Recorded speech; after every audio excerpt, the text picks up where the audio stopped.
اس دین کی محنت کرنے کے لیے اللہ تبارک و تعالیٰ نے اس دنیا کے اندر 1.25 لاکھ کم و بیش انبیاء علیہ السلام کو بھیجا۔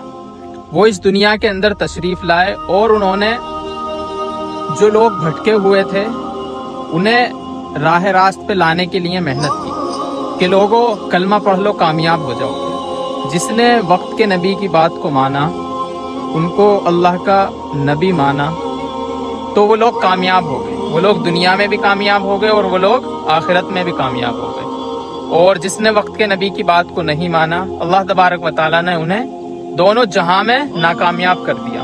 فرعون تھا، کتنا مالدار تھا، قارون، حامان، یہ سب وہ لوگ تھے جو دنیا کے اندر ایسا لگتا تھا کہ یہ کامیاب لوگ ہیں، ان کے پاس دولت تھی۔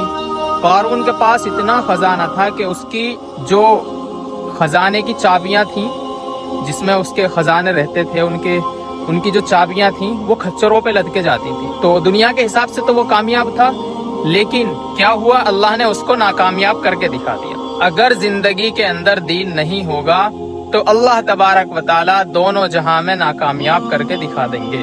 قارون کتنا بڑا خزانے والا تھا، لیکن اللہ نے اس کے خزانے سمیت اس کو زمین میں دھسا دیا۔ تو اگر ہماری زندگی کے اندر دین ہوگا تو ہم کامیاب ہو جائیں گے دونوں جہاں میں۔ صحابہ اکرام رضی اللہ تعالیٰ عنہ جو تھے، کچھ صحابہ مالدار تھے اور کچھ صحابہ ایسے تھے غریب تھے کہ پیروں میں پہننے کے لیے چپل بھی نہیں ہے، لیکن زندگی کے اندر ان کی دین تھا، تو اللہ تبارک و تعالیٰ نے انہیں دونوں جہاں میں کامیاب کر کے دکھا دیا۔ اللہ تبارک و تعالیٰ نے انہیں ایسا کامیاب کر کے دکھایا کہ قرآن کے اندر بھی اللہ نے فرما دیا کہ رضی اللہ عنہم ورضوا عنہ، کہ تم مجھ سے راضی اور میں تم سے راضی۔ تو کامیاب کرا تو اللہ نے دیکھو کیسا کامیاب کر دیا۔ بلال رضی اللہ تعالیٰ عنہ کے بارے میں آتا ہے کہ انہوں نے اس دین کے خاطر ایسی قربانی دی، جب انہوں نے ایمان کو قبول کیا تو وہ غلام تھے کسی کے، تو ان کا جو مالک تھا وہ انہیں پیٹتا تھا کہ بلال یا تو ایمان سے پھر جا یا پھر اسی حالت میں جان دے دے۔ تو بلال رضی اللہ تعالیٰ عنہ جو تھے وہ ایمان پہ رہے اور کہتے تھے کہ احد احد، اور انہیں اتنا پیٹا جاتا تھا بلال رضی اللہ تعالیٰ عنہ کو کہ دن میں تو تپتی ہوئی ریت پہ لٹاتے تھے اور رات کو ان کے کوڑے مارے جاتے تھے، لیکن ان کی زبان پر احد احد رہا۔ تو اصل بھائی جو ہے وہ اس دین کی محنت ہے نا، اس دین کے لیے اللہ تبارک و تعالیٰ نے 1.25 لاکھ انبیاء علیہ السلام کو اس دنیا میں بھیجا۔ اللہ کی محبت دیکھو کیسی محبت ہے ہم سے، کہ اللہ نے ہم سے پہلے ایک دوسرے کو گواہ بنا کر ایک وعدہ کرایا تھا کہ تم دنیا میں جا رہے ہو تو تم میری عبادت کرو گے۔ اللہ تبارک و تعالیٰ نے جو ہے ساری روح کو ایک جگہ جمع کر کے،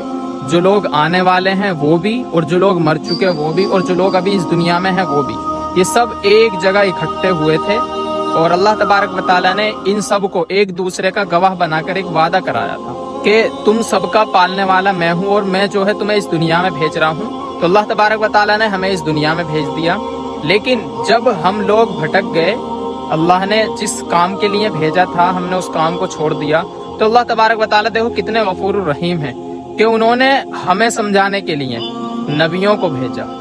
کتنے 1.25 لاکھ نبی کم و بیش انبیاء علیہ السلام اس دنیا کے اندر تشریف لائے ہیں۔ جب آخری نبی اللہ کے نبی آپ صلی اللہ علیہ وسلم اس دنیا سے تشریف لے گئے تو اللہ نے اس کام کو پھر اس امت مسلمہ پر سونپ دیا کہ اب تم تو اپنی عبادت کرو گے ہی، لیکن تم لوگوں کو بھی عبادت کا حکم کرو گے۔ تأمرون بالمعروف وتنہون عن المنکر۔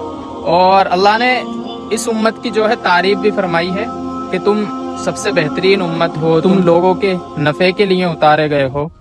اور اللہ نے ایک جگہ قرآن میں یہ بھی فرمایا ہے کہ تم میں سے ایک جماعت ایسی بناؤ جو لوگوں کو اللہ کی طرف بلائے۔ تو دیکھو بھئی یہ ہم سب کی ذمہ داری ہے۔ انبیاء علیہ السلام اس دنیا میں آئے، انہوں نے کتنی محنت کی، صحاباؤں نے کتنی محنت کی کہ اللہ کے نبی کے بعد جس صحابہ کا جس طرف رخ تھا وہ اسی طرف چلے گئے اور پوری زندگی کے لیے چلے گئے۔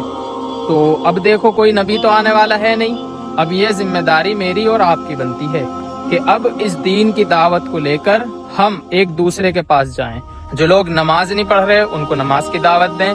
بہت سارے لوگ ایسے ہیں کہ مسلمان تو ہیں لیکن انہیں کلمہ بھی نہیں آتا، وہ ناپاک ہو گئے تو انہیں پاک ہونا بھی نہیں آتا، انہیں غسل کے فرض نہیں پتا کہ کیسے پاک ہوتے ہیں، انہیں وضو کے فرض نہیں پتا۔ تو یہ جو چیزیں ہیں ہم سب کے ذمے ہیں سیکھنی کہ کیا کلمہ ہے، کلمے سے کیا چاہا جا رہا ہے، اس کا کیا مطلب ہے، یہ میری اور آپ کی ذمہ داری ہے کہ ہم اس کی محنت کریں اور زیادہ سے زیادہ جتنا بھی وقت ہم فارغ کر لیں وہ اللہ کے راستے میں لگائیں۔ تبلیغ میں بھی ہم وقت لگائیں، وہاں سے ہم جو ہے نماز سیکھیں گے، نماز کا طریقہ سیکھیں گے، وضو سیکھیں گے اور کلمہ سیکھیں گے۔ وہاں پہ بہت سارے احکام ہیں جو سیکھنے ہیں ہمیں۔ دیکھو دین بھی ہماری زندگی میں آنا ضروری ہے، اور جب تک ہمارا ایمان مضبوط نہیں ہوگا تو ہم دین پر نہیں چل پائیں گے۔ کمزور ایمان جو ہے وہ عمل تو کرا دیتا ہے لیکن وہ گناہوں سے نہیں بچا پاتا۔ تو ہمیں اپنے ایمان کو جو ہے مضبوط بنانا ہے اور اس ایمان کی چل پھر کے دعوت دینی ہے لوگوں کو۔ تو اسی کے ساتھ میں انشاءاللہ ملتے ہیں پھر نیکسٹ ویڈیو میں۔